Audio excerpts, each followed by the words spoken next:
네, 오늘은 날벗의 베트남 콘텐츠를 진행하려고 해요. 이건 뭐냐면은 제가 요즘 쓰는 글이 하나 있는데 이것들을 공개하기 전에 프로토타입으로서 영상으로 남겨가지고 소통도 할 겸 가끔씩 올리면 좋겠다 그런 생각이 들더라고요. 여러분도 만약에 베트남에 뭐 사업이든 그냥 사는 거든 오셔가지고 지역을 선택해야 된다면은 어디로 가실 거예요? 저 같은 경우는 호치민에서 베트남하고 인연을 제대로 맺었기 때문에 처음으로 호치민으로 돌아가고 싶었는데 거기는 제 베트남 선생님이기도 한 전 여친 나와발이라서 일에 거슬리기 때문에 그 과거가 진짜로 그것 때문에 가는 거를 포기했고요. 그리고 그 이후로 저는 다낭을 가려고 했는데 산과 바다 있으니까 실제로 다낭 어학당이랑 컨택을 했었어요. 그런데 7개월 이상을 대기를 해야 갈 수가 있는 상황이 되더라고요. 그래서 사람과 시간이 더 중요하기 때문에 포기를 하고 정말 제일 가기 싫었던 하노이를 가게 됐어요. 하노이가 왜 싫었냐면은 제 전 여친을 계속 언급하는 게 그리운 감정이 남아서 그런 게 아니라 정말 제가 베트남 문화를 제대로 흡수할 수 있게 도와준 참된 스승님이었거든요.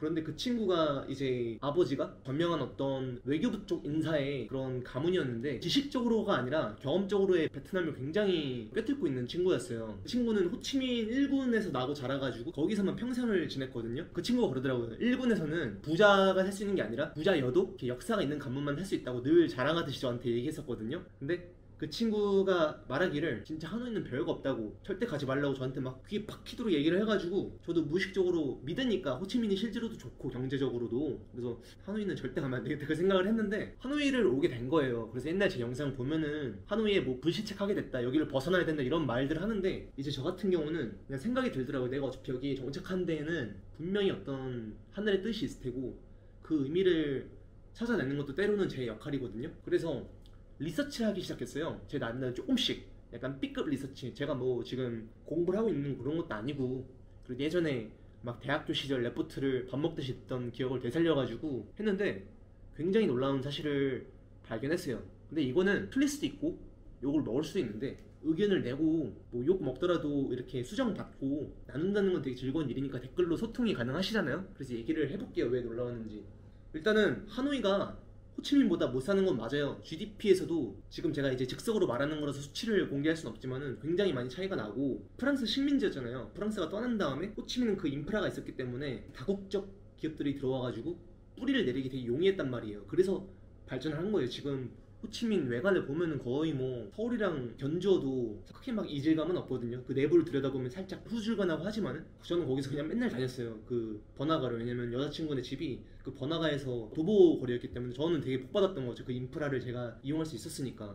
근데 하노이는 오면 딱 보면은 올드타운이 여행지로서 매력있긴 한데 진짜 전 딱 공항에서 내리는 순간부터 호치민은 공항이랑 시내랑 가까워서 그 괴리감이 안 느껴지기라도 하지. 야 진짜 오는데 좀 욕 좀 할게요. 좋댔구나. 진짜 나 잘못 왔다. 여기서는 진짜 사람만 구해서 유튜브 성공시켜서 탈출해야겠다 그런 생각을 했거든요. 근데 이게 아니더라고요. 왜냐하면은 베트남도 고민이 될 거예요. 호치민이 겁나게 발전하긴 했는데 정통적인 수도는 어떤 호찌민 아저씨의 정수가 묻어있는 곳은 역시 하노이고, 하노이가 지금 당장은 낙후됐다고 하더라도 자재 공급하기를 위해서는 중국이 꼭 필요한데 중국하고 육로로도 그렇고 회로로도 가까운 곳이 하노이란 말이죠. 그래서 위치 자체는 좋은데 낙후가 되어 있는 게 문제예요. 모든 나라가 선진국이 되기 위해서 고민을 하잖아요. 근데 지금 베트남은 굉장히 아세안 국가 중에서도 초고속 성장을 하고 있는 게 맞고 또 잘하고 있는 것 같아요. 그래서 중진국으로 가는 거는 제가 봤을 때는 무리가 없을 것 같은데 선진국으로 가는 거는 진짜 극악의 난이도죠. 저희 나라가 그걸 해냈다는 게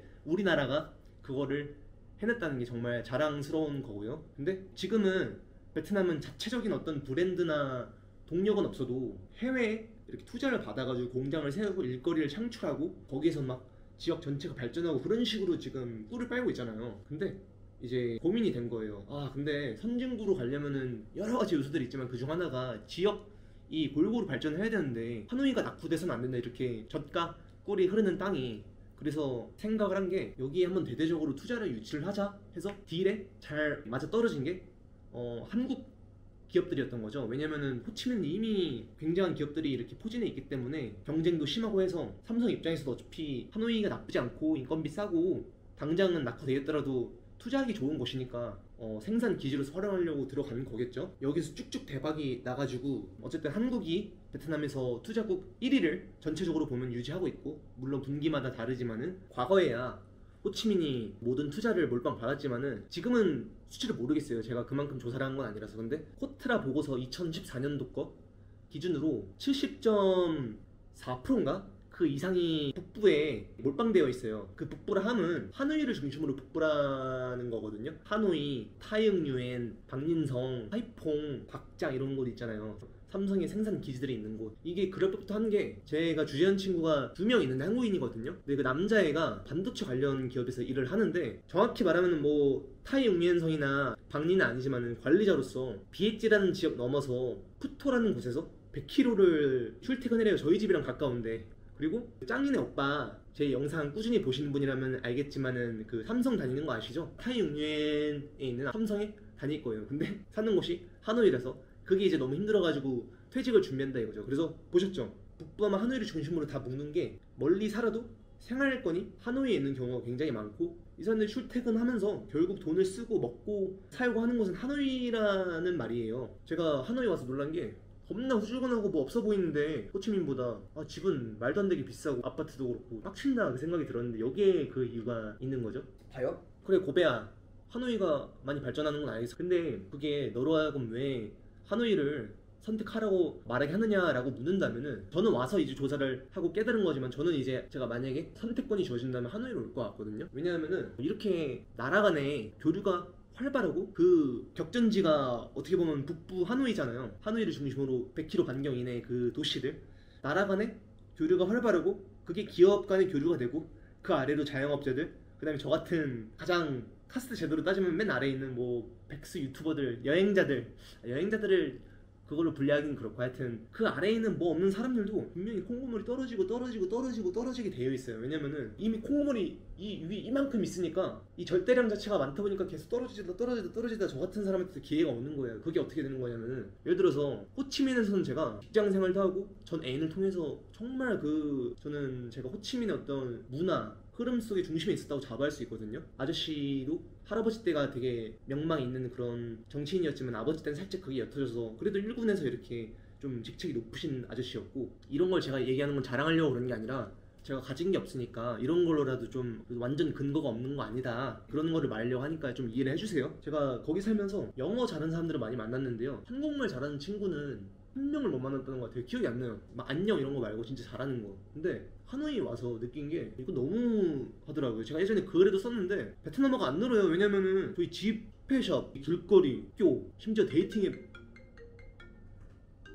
보면은 한국말을 잘해요. 막 물어보면은 저 한국말 할 줄 알아요, 한국 회사도 다니고요, 한국어 전공이고 뭐하고 한국이랑 그냥 러블리해요, 이런 말을 되게 많이 듣거든요. 그 제 영상에 출연한 남자친구 있잖아요, 북한 대학교 나왔다는 그 친구도 그렇게 만난 거예요. 그냥 아무 연구도 없이 카페에서 공부하다가 한국말 겁나 잘하잖아요. 근데 이게 한 번 우연, 세 번 우연, 5번, 6번, 7번, 10번 이렇게 넘어가니까,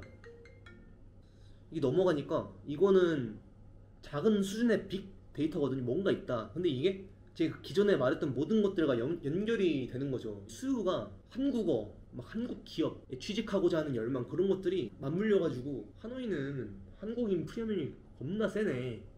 여기서는 뭐래도 한국인이라는 이유만으로도 떡 하나 얻어먹을 것을 두세 개는 더 얻어먹을 수 있다, 그런 생각이 드는 거예요. 저는 뭐예요? 저는 진짜 여기 물류푼으로 왔거든요. 가끔 카페에 제 가계부를 노골적으로 올리잖아요. 그거는 뭐 제가 얼마나 공급하게 사는지 그런 걸 보여주기 위함이 아니라, 1년 동안 제가 쓰는 돈의 양을 정확하게 파악해가지고, 제가 사치는 안 부리거든요. 절대 많이 쓴다고 생각하는 사람도 있을 수 있는데, 본인이 토시 하나 안 틀리고 모든 걸 기록하면은 몇백원 쓸 수 있어요, 베트남에서도. 근데 이걸 다 기록해가지고 내년을 버티고 할 그런 근거들을 만들려고 하는 거거든요. 근데 제가 말하려는 게 뭐였더라? 제가 어쨌든 나중에 이것들을 모아서 제가 얼마나 아슬아슬하게 베트남에 왔는지 재미로 공개를 할 건데, 더 비하인드 스토리가 있거든요. 이건 나중에 공개할게요. 저 같은 사람이 유튜브만 하려고 해도 유튜브 돈도 안 되는데 처음에는, 그러면은 와가지고 당장 짱이처럼 한국어 잘하고 똑똑하고 그런 친구들한테 영상 찍는 거 부탁하려고 하기만 해도 월급 그 이상은 줘야 돼요. 뭐 30만원, 40만원, 50만원 그 이상요.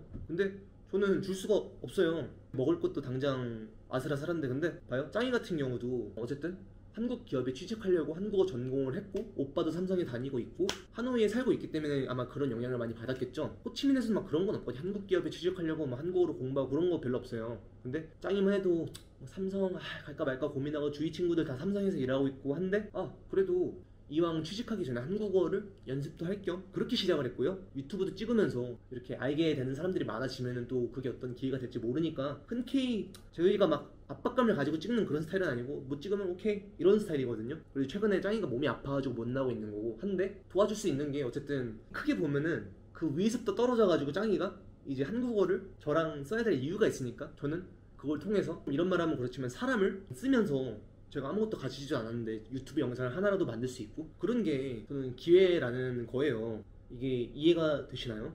제가 만약에 돈이 있는 사람이었으면은 저는 정말 짱이 같은 사람들 5명이라도 고용해가지고 돈 줘가면서 더 좋은 영상 대량으로 찍어낼 수 있을 것 같은데 지금은 이게 제 한계니까 그냥 가진 걸로 이렇게 가는데 그래가지고 저는 이런 것 때문에 하노이를 선택하겠다라고 말하는 겁니다.